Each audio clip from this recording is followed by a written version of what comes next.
The Communion of Saints is a series that seeks to share information on the life and times of the saints of the Catholic Church. Your program hosts are Father Jim Corda and Father Jack Lavelle.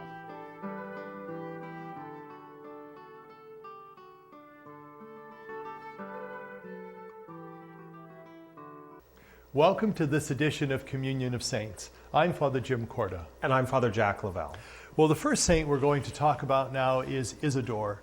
And not to confuse him with Isidore the farmer, this is Isidore, the Bishop of Seville in Spain. So let's talk about his background and his family life. Well, it seems we've had maybe a rash of some of these wealthier men who become saints. He was of wealth, of a noble family, as you said, from Spain. It's interesting, he then takes on this role in the church, is elevated to become the bishop. One of the things is we know that he's very well known for his writings, for his work in academia, in establishing and developing universities, and because of his prolific writing and his teaching and preaching in the church, he's named a doctor of the church back in 1722. So this isn't a newer title or a newer role given to him. It was recognized, around people of that time. And let's define that again, and we've talked about that in other shows. When we say that one is declared a doctor of the church, we're not talking about a medical doctor, but pretty much someone who is knowledgeable of other things. Would that be correct? Oh, absolutely. And for the most part, it is that either their writings or their life story as written is one that serves as a great guide and a great example. One of the examples, and most of the early doctors of the church would have all been men, even though we've had female saints because of martyrdom back to the early church. But I think of Therese of Lisieux, the little flower whose writings became a great source of spiritual guidance for so many. And because of that, she was declared a doctor of the church. The other thing that Isidore is known for is his tremendous work in formation of the clergy and the laity. That whole sense of formation, I would have considered something new for us because we talk about being formed in the seminary, being formed in maybe prep schools. So there's that whole sense of formation for both clergy and laity that might have been atypical in Spain at his time. Would you agree with that? Well, absolutely. And for large segments of the history of the church, the formation of priesthood was that you were an apprentice to someone. You were taken under the wing of a priest or a bishop, and it was recognized that you would now come into this role. We see in various countries at different times the development and formalization of seminary process. And so we know that he is very involved in this official and formal training of the laity, of the clergy. And it really is in step with someone, when you think of him being of noble birth, of wealth, that he would have been highly educated and have been available to receive this education that many people wouldn't. Mm-hmm. He then would look and see, within the church, we need to have people who are knowledgeable. It's not just about training someone to say Mass or training someone to hear confessions, but the issues, the matters, the things that are being dealt with, the vast history and theological developments of the church really becomes in itself a science. And it needs to be studied, it needs to be reflected upon, and so we see that importance emerging. Well, we know that historically, as he was in the process of forming not only clergy and laity, but this really was something that became a part of the educational structure in Spain at the time. Mm-hmm. And so this school that he began in Seville, Spain, really was kind of a forerunner for colleges and universities of his time. And so it's really interesting, as a doctor of the church, he would have been known for not only his formation of those true groups of people, but also his tremendous sense of schooling and education and understanding of many things, whether it was theology or other branches of knowledge. And so that whole sense of being a forerunner of these things is really important. We also know that historically, besides being a scholar, he was a prolific writer.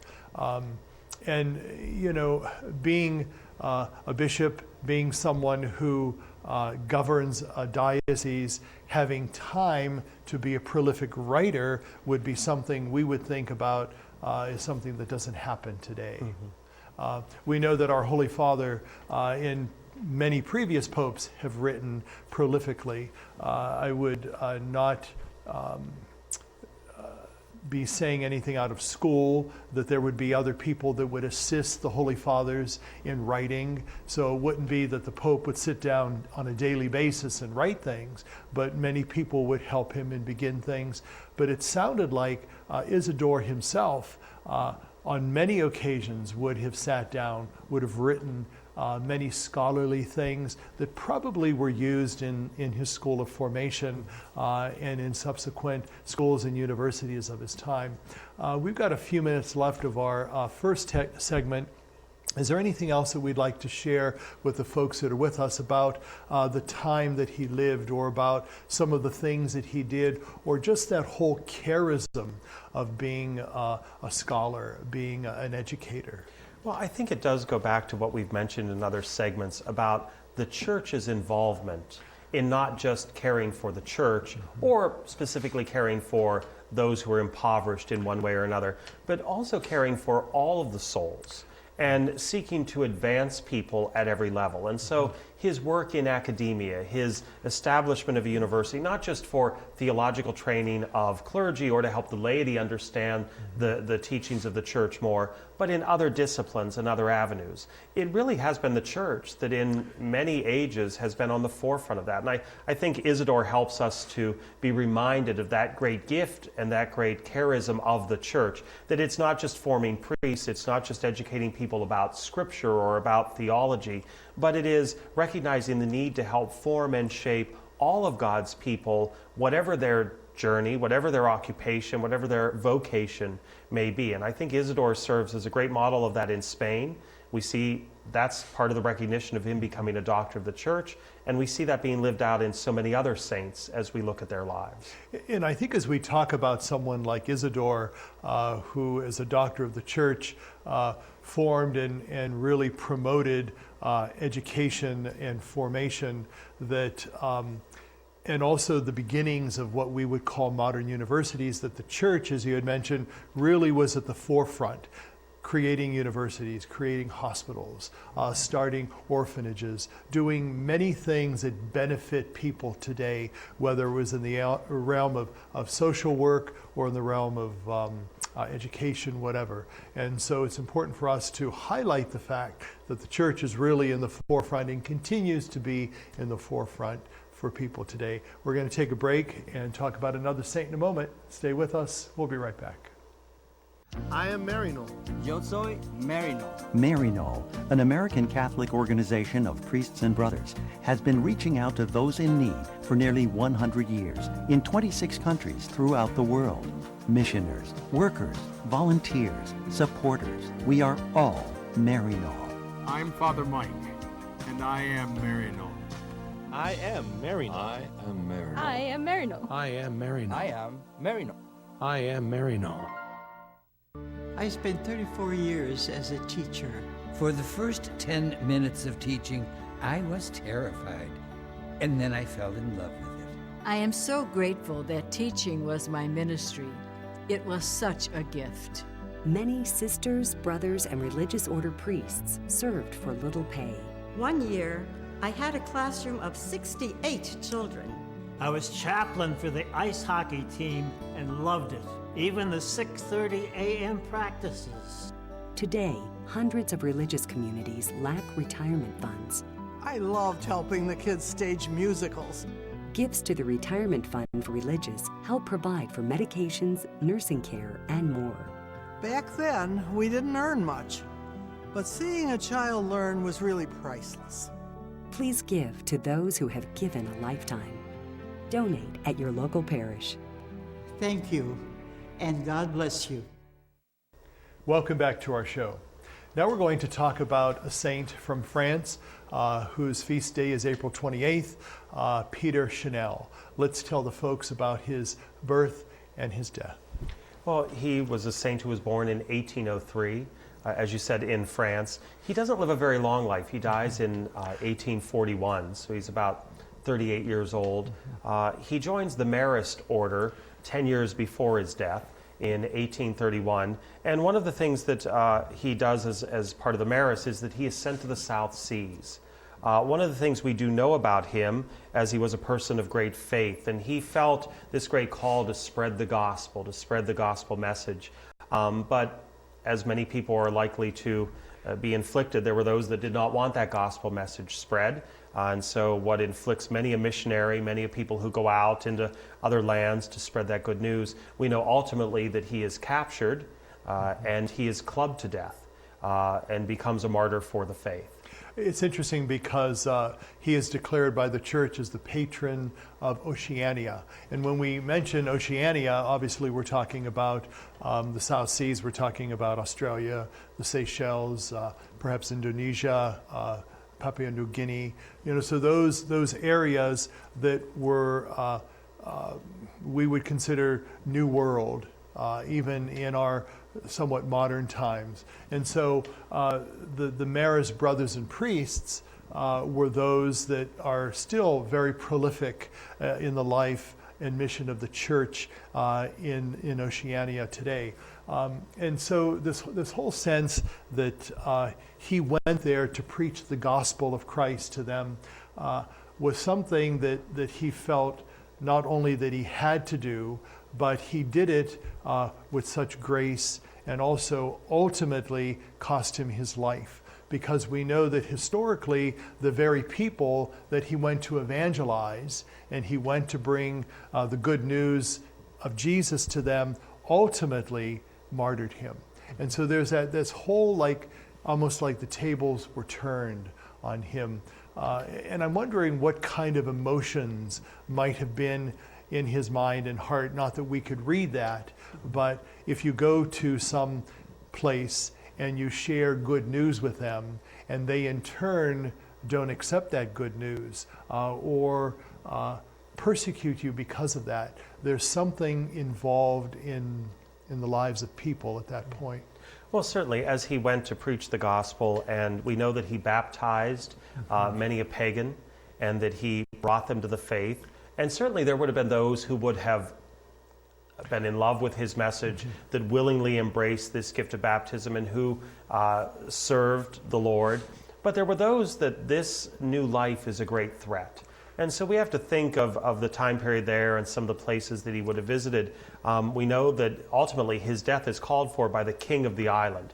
And so when we look at what happens in this missionary work, you take a place where someone goes in, they spread this news of Jesus Christ, the Jesus who calls all people children of God, who calls all people to equal dignity and reverence and respect, who calls us to not abuse and abandon and neglect the poor and the hungry and the thirsty and the naked and the sick, but to not only call them to be equal, but then to serve them, to lift them up out of poverty, to lift them up out of illness.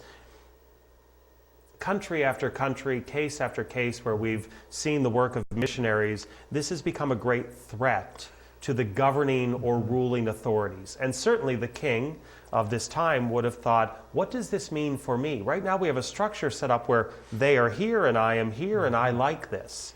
And then you have someone coming in that says, no, we're all together. And that just wasn't going to work for the king. It's interesting because when you use that word missionary, it's kind of a twofold idea, at least that I have in my mind. Missionaries, oftentimes we think of someone that goes out to some far removed, foreign, underdeveloped country where people are ignorant of many things. And they bring what we would consider in a religious sense the gospel. So there's a mission, there's an actual going to other places. But part of that also is how that is received by people. You know, as you had mentioned, many people throughout the lives of the saints and in the life of the church rejected the missionaries' gospel or good news for a number of different reasons. But yet many embraced that good news. And I think sometimes when we look at the life of someone like Peter Chanel, who was martyred and put to death by the very people he went to preach to, that there were probably a vast number of people who embraced the good news, who lived the good news, and even witnessed today to that same good news that he preached centuries ago. And so when we talk about missionaries, it's really important to understand that even if one person's life is changed by that missionary going to bring the good news, then they've done their job. And I think that is what we are all about as really disciples and followers of Jesus. In a real sense, we're called to be missionaries as well. Doesn't mean that we have to go across the ocean. We might go across the street. So there's that sense that's part of who we are as well. We've got a few minutes left of our time together. Anything else that we'd like to share with the folks that are with us about the life and times of Peter Chanel, or about that whole sense of mission work within the life of the Catholic Church? Well, I think the mission work is very important. We're highlighting Peter Chanel in this segment, but we could choose many missionaries. But as you said, our own call to missionary work, and yet also our own call to discover that faithfulness to God that maybe is missing in many people. How often in our own lives do we find people who are okay with a relationship with God as long as everything is going well? Mm-hmm. And so when there's a little suffering, when there's a little challenge, when there's a little difficulty, they feel abandoned by God, and so they reject their faith. Why would we think it would be any less prevalent in people who are being given this relationship with God for the first time, and yet are told, you may suffer, you may still stay poor, that a relationship with God is not a cure-all. It doesn't put money in your bank and clothes on your back and a fancy car in the driveway.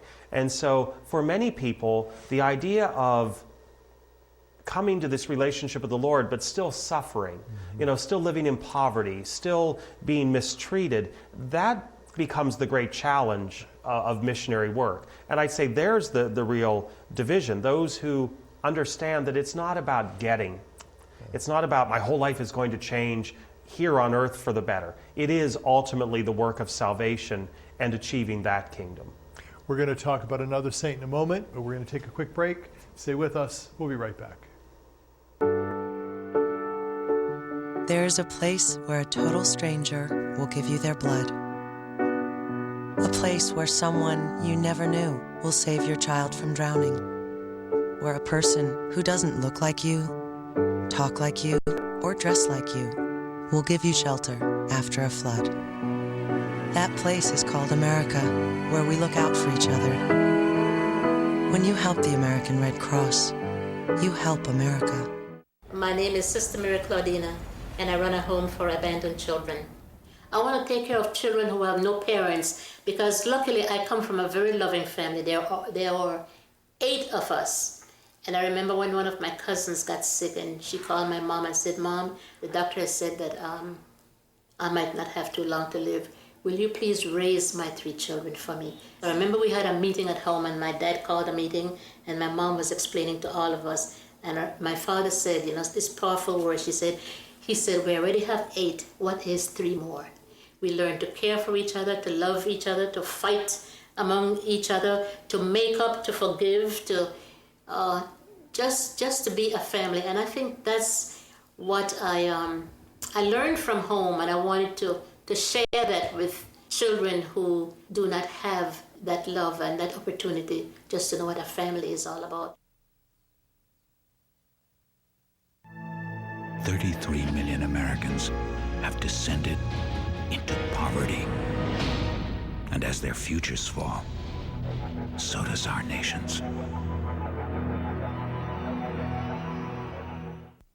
Welcome back to our show.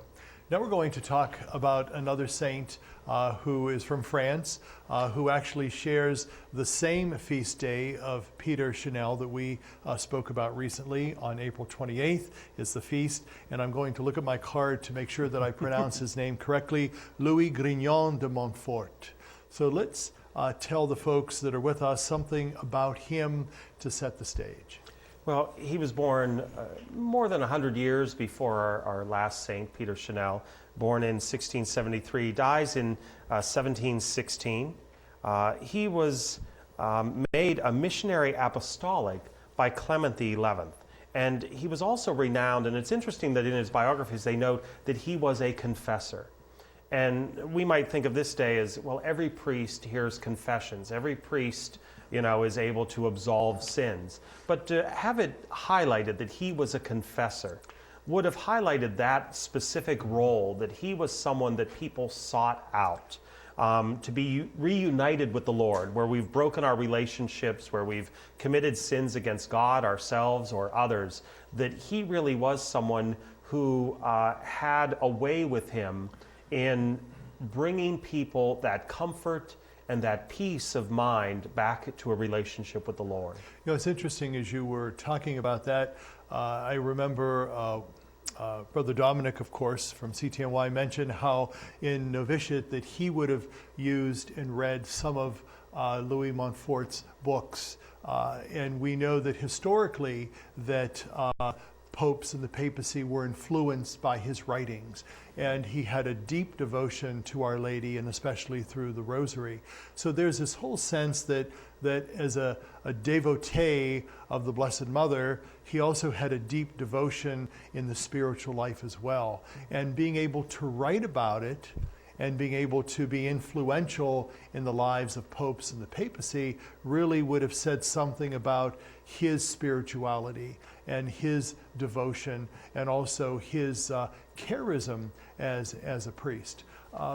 It's interesting because, as you had mentioned about him being a confessor, that would have been something that would have been a particular charism that a priest might have been ordained for. For example, we know in this series that we spoke about many saints that were ordained priests, that the only thing they did was hearing confessions. And so that's just one of the things, one of the many things that priests do nowadays. But back then, that would have been peculiar to him, being a confessor. And so let's talk about his devotion to the Blessed Mother. We know that many of the saints that we've talked about have a deep devotion to Mary. Why is that so important and not peculiar? Well, I think interesting that you again highlight that being ordained and that role of a confessor. We could make a very beautiful connection between his role as a confessor and his devotion to Mary, because we in the church, how often we are called to allow Mary to become this intercessor. We have devotions to Mary to lead us closer to her Son. We pray asking that Mary will take our cares, our concerns, to the heart of her Son. And so in a very real way, what happens in the sacrament of reconciliation, when we confess our sins, the confessor is that mediator, who is able to offer God's forgiveness and God's mercy and peace, but who is conveying that to the heart of God as well. And so perhaps he became a far better confessor because he understood so well that role of Mary, who leads us to God's grace and leads us to God's mercy and peace. And so perhaps that made him all the better at that vocation, but certainly unified with that great devotion and understanding of the role that Mary plays. So beautifully so that it, as you said, inspired other popes and writings in their papacy, and most likely not because of the factual things. Any pope, by the time they get to the point of being the pope, they're going to have the factual knowledge of this event and that council and even all the titles of Mary and all the roles of Mary. But to allow it to be spoken in the sense of compassion, in the sense of mercy and peace and grace, the human aspect of Mary's relationship with us, leading us to her Son, would have been what perhaps the popes were most looking for when they were inspired by Louis.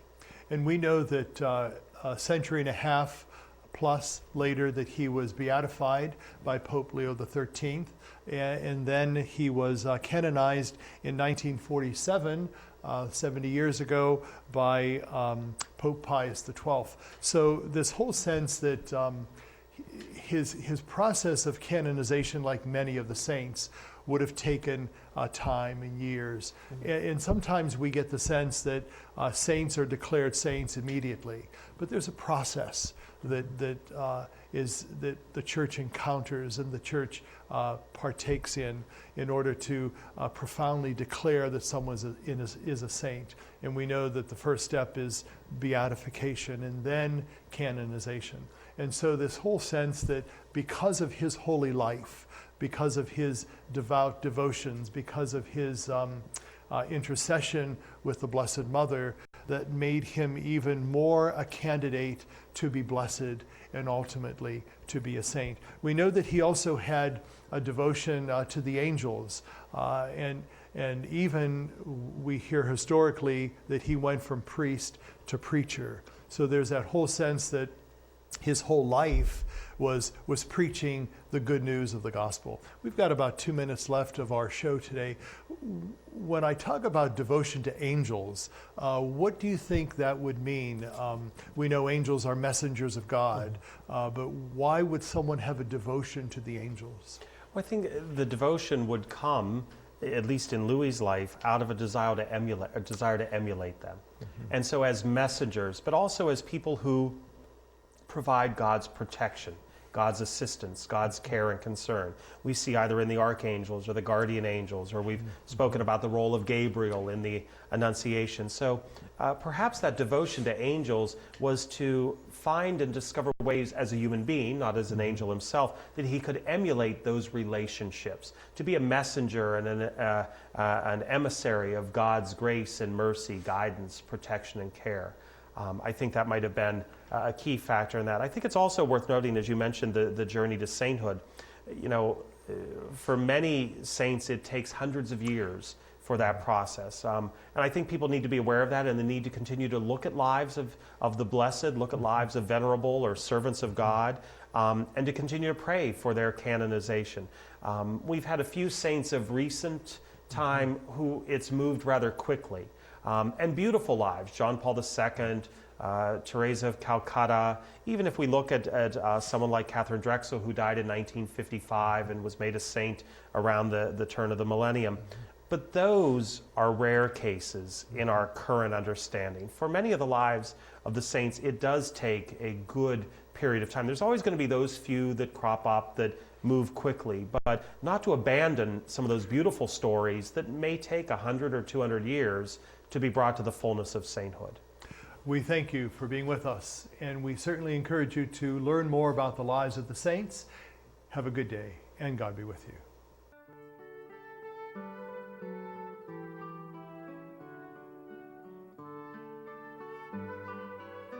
The Communion of Saints was a production of CTNY, the Catholic Television Network of Youngstown. Your program hosts were Father Jim Corda and Father Jack Lavelle.